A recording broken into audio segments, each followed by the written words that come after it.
Fiction, science fiction, horror, fantasy, crime, LGBT, thriller. You have now entered the House of Mystery. Welcome back into the House of Mystery. I'm Al Warren. Mr. Reverend Joe Goldberg is I was wondering which one you were going to pick, Reverend or Smoker. You shouldn't. No, it's Mr. Fix-It. Mr. Fix-It. Yeah. No, it's summer and it's summer project time, so I'm a mess.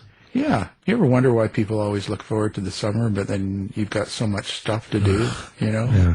I'm telling you, I am ready to go. I'm not go, but ready to go somewhere and not to worry about patios and ceiling. And you need a trip to Nice. I need to go to France and swim in the ocean and be eaten by sharks, just like Tim does.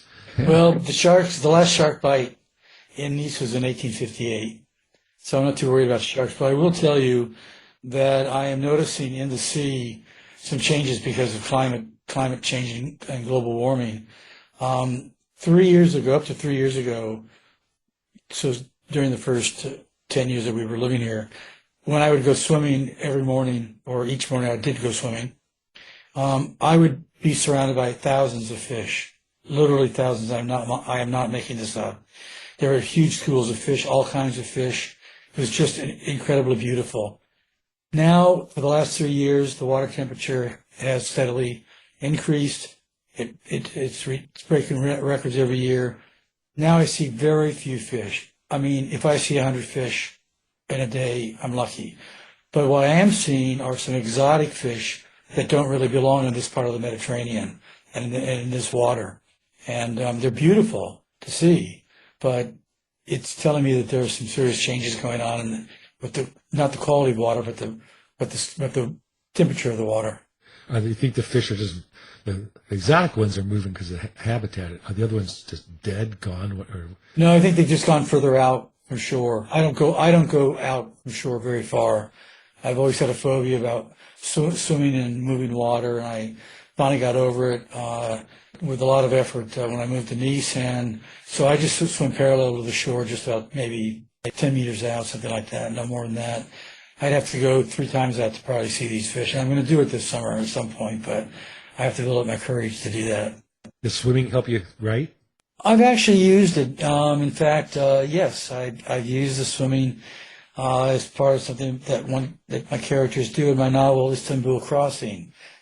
Well, in Istanbul Crossing, in the novel Fire on the Island, I have my main character, who is an FBI agent, has come down to investigate a crime or an arsonist in the island. He's looking out towards Turkey, and he's also engaged with refugees coming to Greece, and he's a swimmer, and he starts swimming towards Turkey, which is about 4 miles away.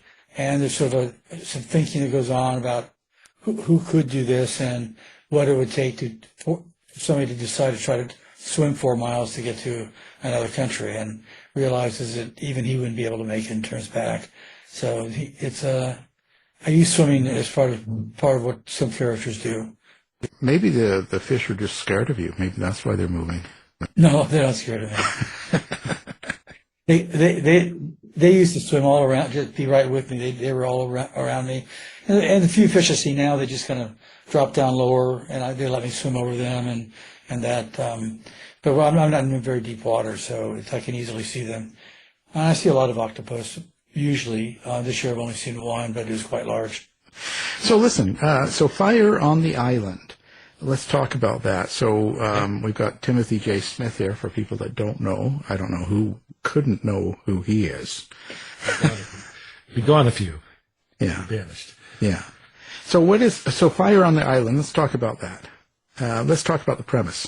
The premise is that there is, on this particular island, which is the island I go to every spring for the last 20 years, and to the same village, there have been a series of arsonists set fires in sort of shrubbery and in a kind of a valley leading down to the village, which is on the coast. It's believed by some of the villagers that one person in particular, one of the main female characters, who's mapped these fires, that the arsonist is basically giving a warning that every fire is coming closer to the village, and for some reason this arsonist wants to burn down the village, and is being sort of playful and letting the village know that they're a target. And in this village, and this is for real, there's a Coast Guard station with a fuel tank, and if an arsonist is really going to burn down the village, the best way to do it would be to basically set fire to the fuel tank. This notion, I won't go through it because it's would be a plot reveal, but gets known by the U.S. Embassy in Athens. And they send down the FBI agent who's stationed in Athens to try to solve this problem, because their main concern is that if the Coast Guard station is destroyed in the fire, then the very important work that this particular Coast Guard station on this particular island is doing would be put out of commission for a very long time. And I'm talking about important work. The work is really saving the refugees coming over this 4-mile wide channel from Greece, and they're in trouble a lot. They're overloaded. The rafts have 70 people instead of the 30 people they were built for.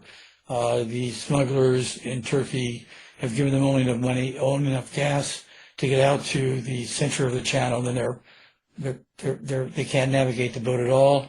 So there's a lot of work, and I watched this Coast Guard boat bring in boatload after boatload of refugees over a couple of years. At one point, the island that I go to, which I do not name in the book, but I will name it on this program, which is called Molivos, and the island is Lesvos, became ground zero for the refugee crisis. This village of 1,500 people in a 12-month period had 500,000 refugees land on the beach, just really right behind the village. So it was really quite a dramatic thing for this particular village, and for anybody who saw this, it was just overwhelming.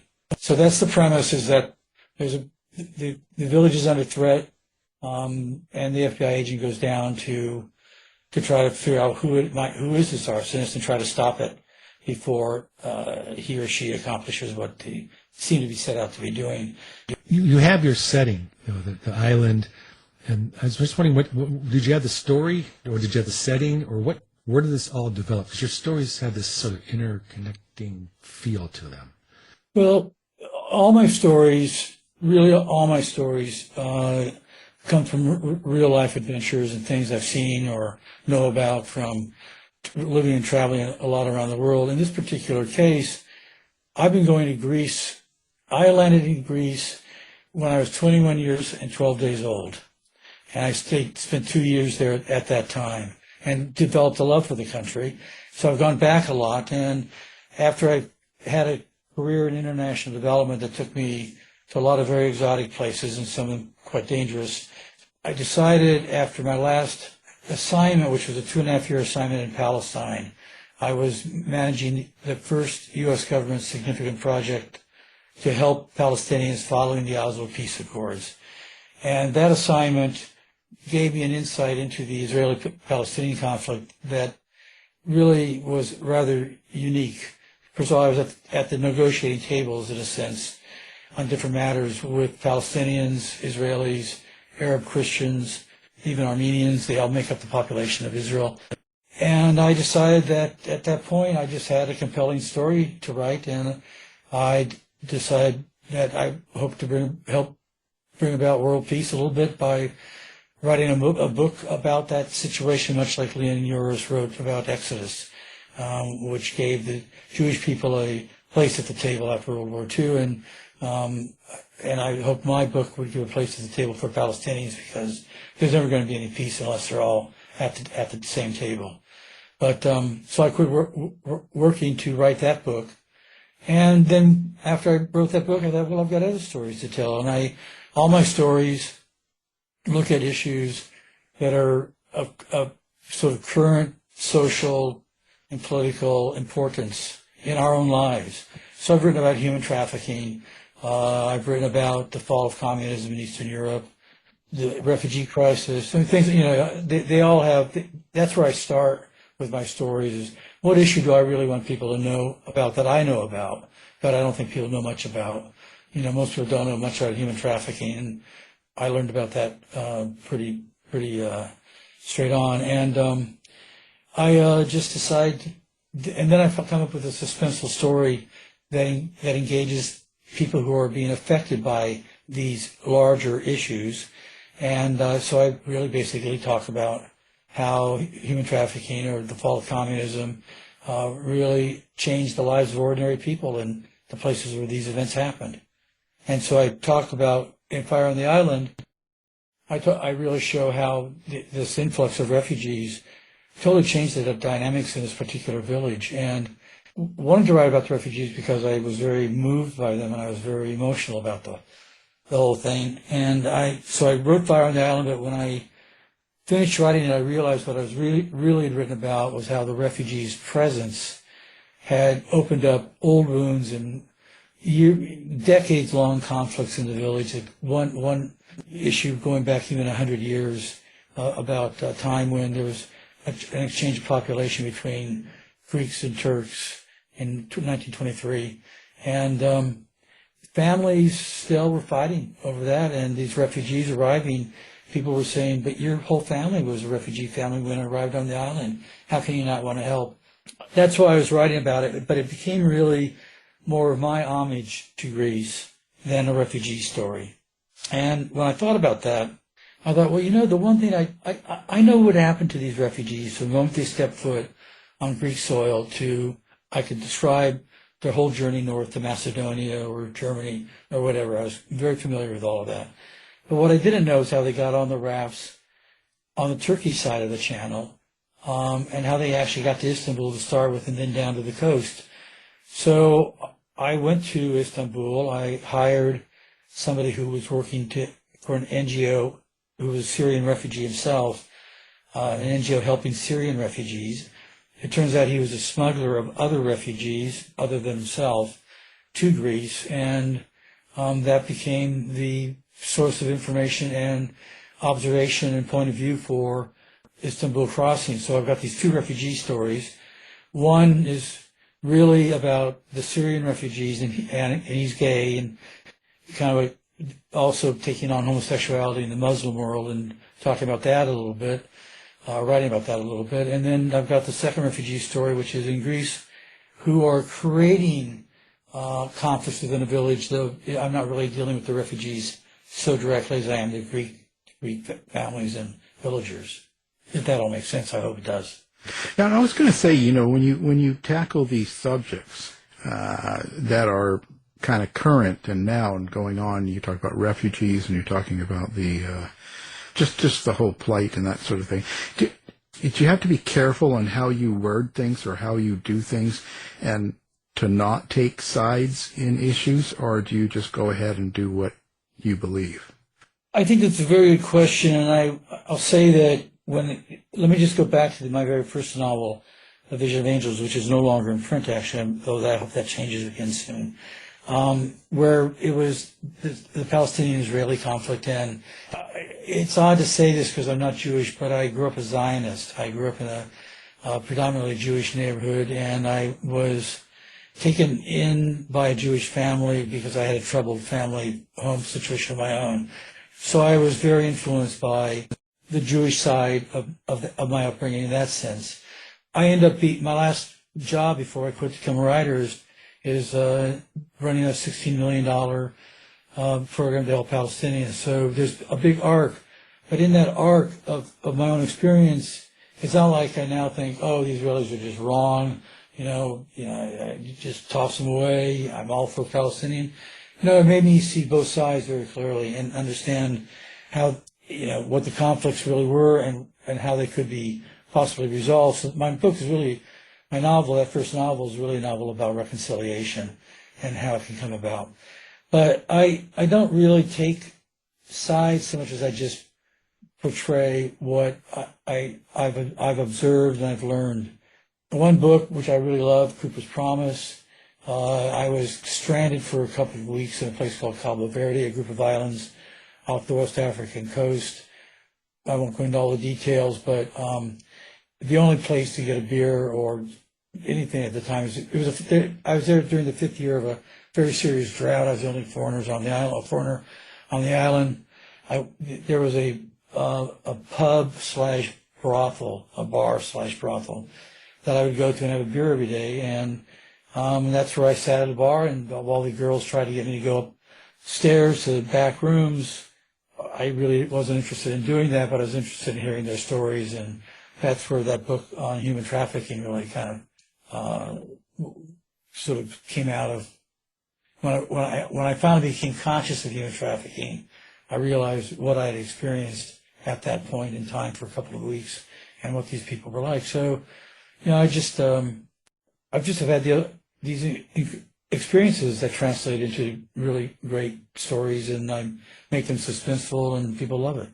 Well, Tim, tell me about your characters. Then you're putting people in these settings with these big issues and themes, but where do you get your characters, and how do you intersperse them into this in this world? Because you've lived with a bunch of characters. You've experienced a bunch of characters, quote unquote characters, as opposed to characters in the book. So I'm wondering how you build them. With Fire on the Island, which is the last book that's come out, I've been going to Greece for over 50 years. When I was 21 years old, I stayed for 2 years. I went back several times. In intervening years, I learned to speak Greek pretty well. I was really basically fluent when I was a young man in Greek, from living in a village of 140 people where nobody spoke a word of English. One young guy spoke one sentence in English, which I will not repeat on the air. But I learned the language. I learned about the Greek character in general. I learned about the country, and then I went back many times. And eventually, if you go to an island, like my partner and I have gone to the same village on this island for 20 years, and we spend a month there every year or more. Sometimes we have it early on. We spend 2 months there. You get to know people, and we have a tremendous number of friends who are there, and a lot of them are the Greek villagers, and there's also a small international expat enclave that has always been a very interesting enclave that used to include Leonard Cohen, Golding, the guy who wrote Lord of the Flies, people like that. So it's just an interesting village, and I just think my characters are the people I know. In fact, with Fire on the Island, I purposefully did not name the village. I did not name the island. One reason is because I don't want to draw a lot of tourists there, because tourism just wrecks these places. I mean, I lived on Santorini for 2 years when I was the only foreigner on the island every winter for a couple or 3 weeks at a time. Now you can't even imagine that as a possibility. I don't want that to happen to this island of Lesbos. The characters in Fire on the Island recognize themselves. The Greek side of the story is largely told through three generations of women in the same family, and they all recognize themselves. One of the waiters recognized himself. The dog that opens and closes the story is called Dingo, and Dingo is a dog I used to take for walks. So I build my characters through people I really know. How do you get into the mindset? So how are you writing these characters that you know what I mean? Say, like, what's your relationship with your characters when you put them together? How's that? Well, like for the main Greek characters in Fire on the Island, I use their voices. I use some of their own personal conflicts. Like there's a grandmother, a mother, and a teenage daughter, and teenage daughter is just. She sounds exactly like she sounded when she was a teenager, and the mother sounds like the mother, and they're going through the same personal issues that my friends went through, but they're in the context now of a larger context of all these refugees there, and the mother in this family, who's closest age to me, was the person who really began the effort to help the refugees by just simply offering water and food and sandwiches as they got off these rafts and had nothing. Began helping her. My partner began helping her. Then we began raising money. So over a couple of years, we raised enough money to buy like 16,000 caps, 8,000 rain ponchos, thousands of sweatpants. I mean, shoes, just cartons of shoes, lots of stuff. And So I didn't really have to go very far to make up these characters or what they were saying. It's basically Fire on the Island is a true story. Hey, Timothy, let me ask you, let me just jump off talk about the current book platform and talk about, you write these books, your books into plays and screenplays. And just that interests me because everybody who writes was, oh, my book will be a great play, well, maybe a great movie, great screenplay, maybe not a great play. So I'm interested in like a series of questions is, how do you do it? Why do you do it? Does it help you become a novel writer better? Just that idea of you have it in different forms and how you do that. Okay, so way back when I started writing, so let's talk about roughly, I finished The Vision of Angels in probably about the year 2000. I was taking a workshop at the Fine Arts Work Center in Provincetown with Sebastian Junger, who wrote A Perfect Storm. And he announced that he had just sold the film rights to his book, The Perfect Storm. And I asked if he was going to write the screenplay. And he said, oh, no. That's not how the business works. They don't want to hear from the writer at all. They just want the story. They'll write the screenplay. And I thought, I've just spent 3 years putting my heart and soul into my first novel. I'd like, if I did sell the film rights, I'd like to at least know enough about how to write a screenplay to have some artistic input into that process. Even if they didn't want me to write it, at least I might have something to say that would make it better. So I took a couple of classes in screenwriting, and I loved it. I've always loved playwriting. I've always loved plays. Screenwriting is a very different animal altogether, but it's still dialogue on the page. And I find it an extremely useful tool to edit my novels. It's my last edit of my novel. I write the screenplay. And the reason for that is that screenplays are very short. A spec screenplay should be about 120 pages max, maybe 130. There's so much white space on a page, it's like, you got to be kidding me. You give no camera directions or anything. You give a brief statement of kind of description of placement of where people are, like are they on a farm or are they on a riverbank or whatever. Then you do the dialogue and you move on. That really, for a writer of novels, is a great technique for editing to keep you focused on the through story, the real drama, so you don't get too lost, which novels can let you do with too much backstory and kind of spinning your wheels a little bit. And your dialogue just has to be as punchy as it can be in a screenplay, and that makes me go back and look at my dialogue as well. So the screenplay is really an editing tool for my novels. I'd imagine the research putting together these books must have been crazy. How long does it take you to put together, like Fire on the Island? What was the time length on that? I think most of my books take me about 3 years to write. Fire on the Island might have been a little shorter because I was really drawing from something I knew very well. Istanbul Crossing did take 3 years because I knew Istanbul, but not real well. I'd been there a few times, but not looking at it from a writer's perspective. I didn't really know the situation with the smugglers or the refugees in Istanbul very well. So it took several trips there and a fair amount of research, and I don't write that fast, so it takes me a while to write. Excuse me. I'm taking on a new project which is very new for me. I decided to write an historical novel set in ancient Greece, which is not surprising, but what has inspired me to do this is that in the last couple of 3 years I've learned a lot about something called the Sacred Band of Thebes, Thebes, not thieves, but Thebes, the ancient city-state of Greece. There were 3 ancient city-states of real importance. There was Thebes, Sparta, and Athens. And Thebes and the Spartans were the military city. They really dominated all of ancient Greece militarily and came in and took crops and burned down houses and did this constantly and all that. The assembly in Thebes at one point decided that they were going to fight the Spartans in a different way. And they decided to form a band of 150 gay couples who were warriors, so 300 gay warriors who would fight the Spartans. And the idea was that if your lover was being attacked, or if you were being attacked, you would both take extra risks to save each other and to save the other men in this battalion or platoon, whatever we might call it today.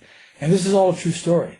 And I thought, well, what a great background or thing to actually write about.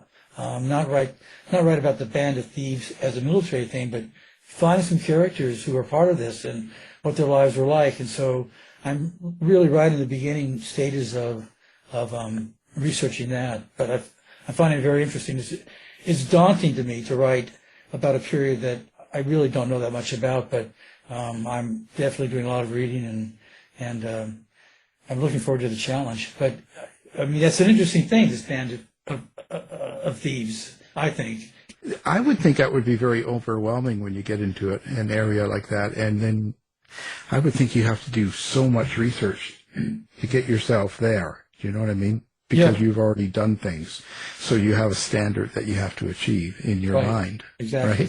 Right? No. Yeah, it's a challenge. I have another story in mind. I started working on it. It would be my first book set in America, but to be very honest, I really don't want to take America on right now. It would be too, I don't know, depressing.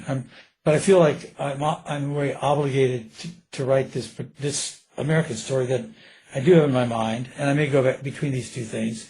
But I'm 16th generation American, so to write a story that would in some way contemplate what's the legacy of 16 generations in this country, and using my family, which is not such a great legacy in a sense, where we've all ended up. So that's another idea I've got, but I've been thinking about it for a long time. I'm not sure I really am emotionally prepared to take on country and family in quite the way this book would require. But it's real, so. Yeah, it's real. I mean, sometimes that's just how things are not always good, right? Things are not always what we kind of plan them to be, but it's important to, you've got the great ability of writing well, so sometimes it's important to kind of go through that in order to achieve something that you want. You know what I mean? Like, it's not. I think it's important to write about what's going on in the States too, but I've just sort of set that aside right now. It's a little overwhelming for me to watch it. It's just overwhelming.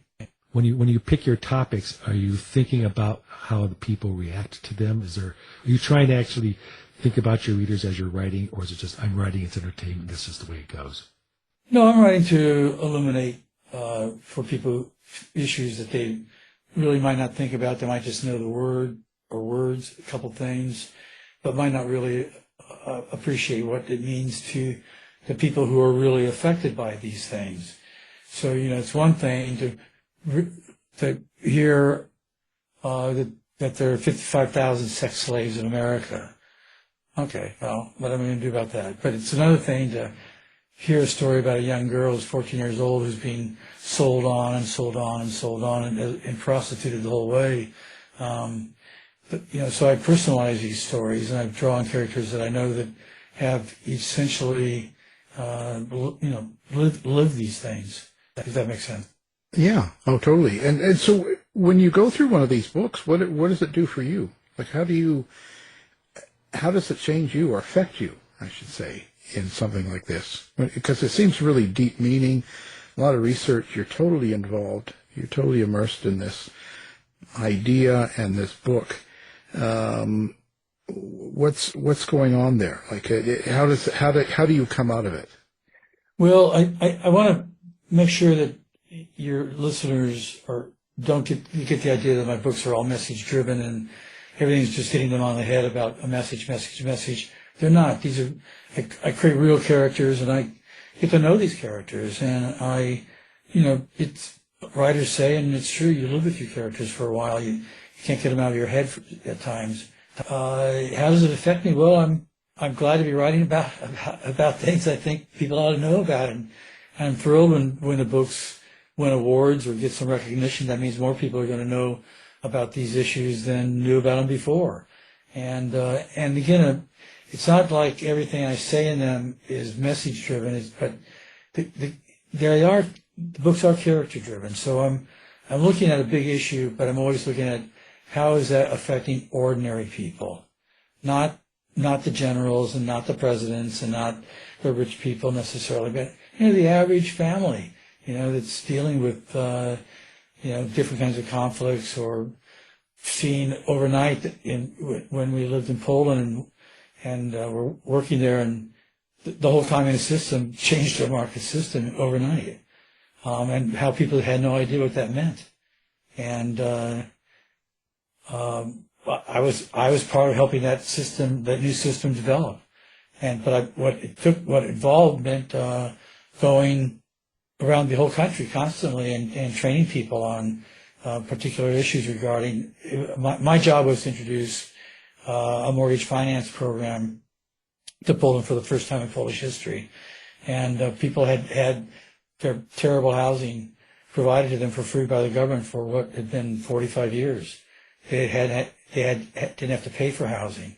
So suddenly now the communists can no longer provide housing because they're no longer there. People need housing. There's no banking system that offers them any kind of loan. They have to pay for it out of cash, and they can't believe that, they can't buy anything because they are all pretty much destitute. Communists left the Poles pretty poor, and they're in an environment of 200% inflation.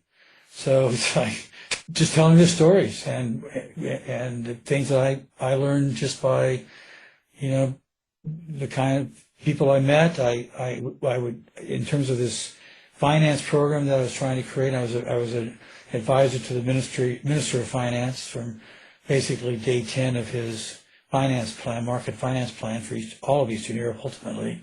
I was meeting with city councils all over the country to explain to them how a housing system functioned in a market economy. I was meeting with bankers to talk about how a mortgage system functioned in a market economy.